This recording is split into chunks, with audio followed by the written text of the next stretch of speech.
sejauh ini baru itu yang biasa ditanyakan. Saya menanggapi pertanyaan seperti itu. Kalau Yesus bangkit buat apa? Sempat saya berpikir, merenung, baca Bible juga ya. Yesus bangkit ya buat lebih ya bonus itu, pernah saya jawab itu bonus di 1 koma saya ya bonus ya itu. Nah, jadi kemudian kelanjutannya malah kita bergurau, saya bergurau dengan orang-orang di Komal itu. Gitu sih Bang Suma. Ya baik. Kalau saya ditanya apa tujuan Yesus itu bangkit? Yang pertama, kalau yang membangkitkannya adalah pencipta langit dan bumi, itu sebagai hukuman untuk orang jahat. Tapi kalau yang membangkitkannya adalah iblis, maka itu untuk menjerat orang jahat.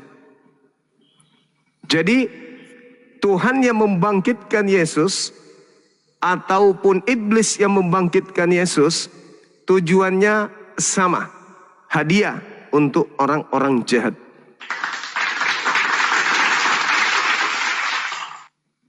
Apa hadiah yang dimaksud di sini apa? Supaya orang jahat yang sudah pantas ke neraka ada alasan masuk ke neraka nanti. Kenapa kau masukkan kami ke neraka? Karena kau menyembah makhluk yang keluar dari kubur. Aku bukan makhluk, aku bukan manusia. Aku bukan anak manusia.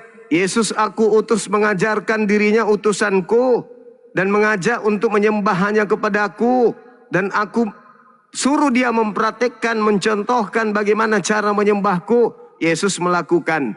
Akan tetapi kamu malah menyembah makhluk yang keluar dari kubur. Artinya Yesus keluar dari kubur untuk mendeteksi mana yang pantas ke neraka, mana yang tidak pantas ke neraka. Mereka yang diberi otak, mereka yang diberi akal, tahu Maria tidak mungkin melahirkan pencipta langit dan bumi. Tahu tentara Romawi tidak mungkin membunuh pencipta langit dan bumi. Tahu tidak mungkin syarat menjadi Tuhan adalah keluar dari kubur. Tahu tidak mungkin mengampuni dosa dunia hanya dengan mengorbankan darah manusia. Tetapi tetap saja mereka ingin menyembah makhluk tersebut, maka pantas kemudian mereka untuk masuk ke dalam api neraka jahanam.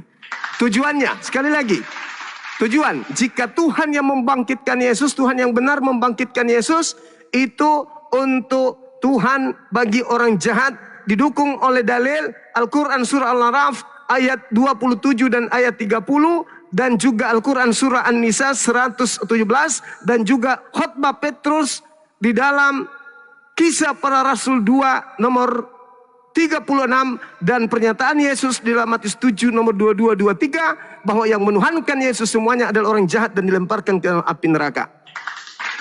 Kalau tujuannya adalah iblis yang membangkitkan, maka iblis berhasil memakai nama Yesus dan memenangkan pertandingan antara Adam dan iblis. Mereka berhasil membawa keturunan iblis, keturunan Adam ke neraka, sementara hanya ada satu manusia yang berhasil membuat keturunan iblis masuk ke dalam surga, yaitu baginda Rasul Muhammad SAW. Satu-satunya manusia yang mampu memasukkan kemudian iblis ke dalam ajaran benar, yaitu Muslim, jin Qarin menjadi Muslim hanya Nabi Muhammad. Paulus yang ada dalam dirinya iblis, tidak bisa Paulus bawa iblis itu menjadi Kristen. Itu fakta, itu real. Jadi sekali lagi saya simpulkan, untuk apa Yesus bangkit? Untuk menjadi hadiah bagi orang-orang yang jahat. Demikian. Ya, baik, terima kasih Bang Suma untuk tambahan tambahan pendapatnya, tambahan kajiannya.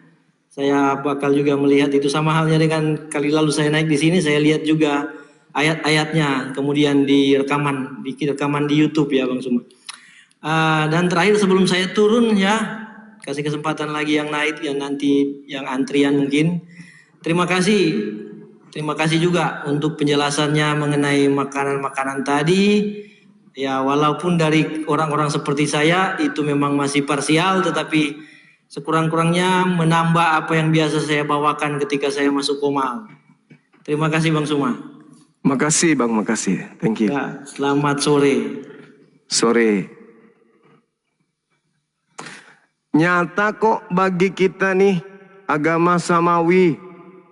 Nyata kok bagi kita orang-orang yang percaya kepada para nabi.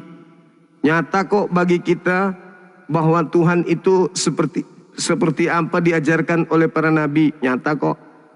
Mana Tuhan, mana makhluk, nyata kok. Nyata. Tetapi ada yang pingin lolos dari aturan Tuhan. Ada yang pingin merdeka dari aturan Tuhan. Sampai dia mengatakan, kau sekarang bukan lagi hamba Tuhan, tapi kau adalah anak Tuhan. Nyata kok di situ. Nyata kok. Dia membawa konsep yang tidak sesuai dengan akarnya. Tadi kita sudah lihat bagaimana babak belurnya orang yang mengatakan Yesus turun untuk mendamaikan. Apa yang didamaikan? Sejak kapan Tuhan itu pernah berseteru dengan manusia? Tidak pernah Tuhan berseteru dengan manusia. Tuhan kalau marah kepada manusia ya sudah dihabiskan aja, dimusnahkan aja. Manusia bukan bermusuhan dengan Tuhan. Tidak pantas kemudian pencipta langit dan bumi bermusuhan dengan ciptaannya sendiri. Tuhan tidak punya musuh. Iblis pun bukan musuhnya. Iblis adalah ciptaannya. Jadi Tuhan tidak punya musuh. Tuhan maha kuasa, nggak ada yang bisa menjadi musuhnya, nggak ada. Jadi ketika dikatakan Adam telah membuat kita putus hubungan dengan Tuhan, pret. Kalau kau putus hubungan dengan Tuhan, yang memberikan oksigen siapa? Bapak lo. Sejauh Adam sampai Yesus orang hidup, pakai napas, pakai air, sehat, makan, minum. Yang memberikan itu siapa? Tuhan. Katanya putus hubungan. Mampus lu kalau Tuhan putus hubungan dengan makhluk. Koplak. Ajaran tuyul. Dogma aneh. Tuhan itu tidak pernah putus hubungan dengan manusia, dengan makhluk alam semesta, nggak pernah.